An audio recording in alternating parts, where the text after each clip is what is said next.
Coucou les petits loulous! Aujourd'hui, Émilie lit une si petite graine.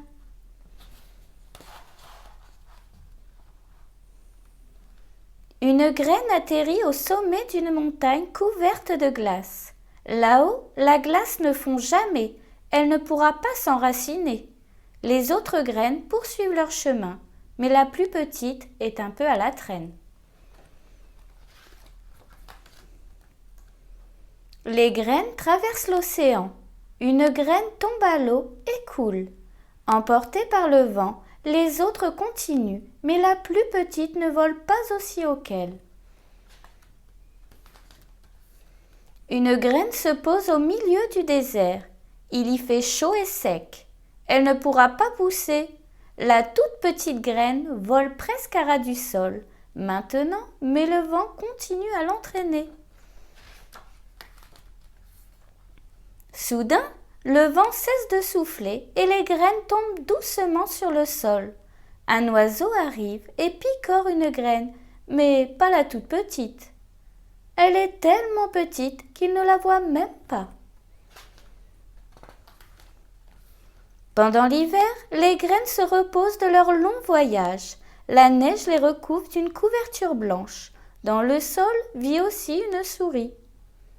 Comme elle a faim, elle grignote une graine pour son repas. Elle ne remarque pas la toute petite graine qui dort tranquillement. Puis le printemps arrive.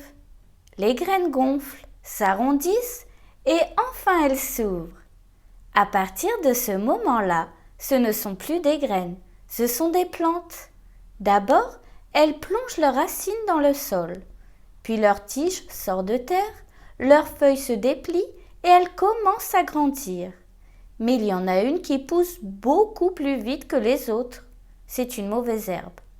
Elle est déjà si grosse qu'elle empêche le soleil et la pluie d'atteindre la plante qui pousse à côté d'elle. Alors la plante meurt, étouffée.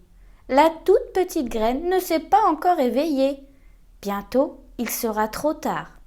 Enfin, elle se décide et lance vers le ciel une tige fragile. Le retour du soleil invite les enfants à reprendre leur jeu au jardin. Eux aussi attendaient le printemps. Un enfant se met à courir. Il n'a pas vu les jeunes plantes et « Oh, il en a cassé une. Celle-là ne grandira plus. » La petite plante née de la toute petite graine pousse à toute allure, mais sa voisine pousse encore plus vite. Elle a déjà 7 feuilles. Bientôt, un bouton se forme, puis une fleur. Mais qu'est-ce qui se passe? D'abord, il y a un bruit de pas, puis une ombre s'étend sur les 2 plantes. Une main s'avance et brise la tige de la fleur. Un garçon l'accueillit pour son ami. L'été est là et il ne reste plus qu'une plante, celle qui est sortie de la toute petite graine. Le soleil la réchauffe, la pluie la rafraîchit, elle se couvre de feuilles. Elle pousse encore et encore, comme si elle ne devait jamais s'arrêter. Bientôt elle domine les gens, les arbres et les maisons. Au sommet de sa tige, une fleur s'ouvre, si grande qu'on vient de partout pour l'admirer.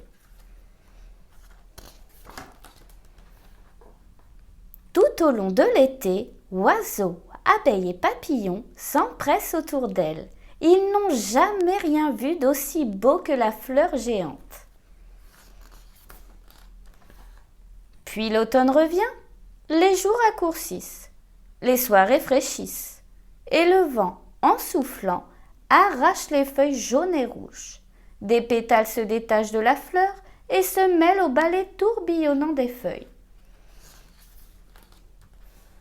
Le vent souffle plus fort. La fleur, qui a perdu presque tous ses pétales, se courbe et penche sur sa tige. Le vent souffle encore plus fort. Il secoue la fleur encore et encore. Alors, du cœur de la fleur, un tas de petites graines se détachent, que le vent emporte aussitôt.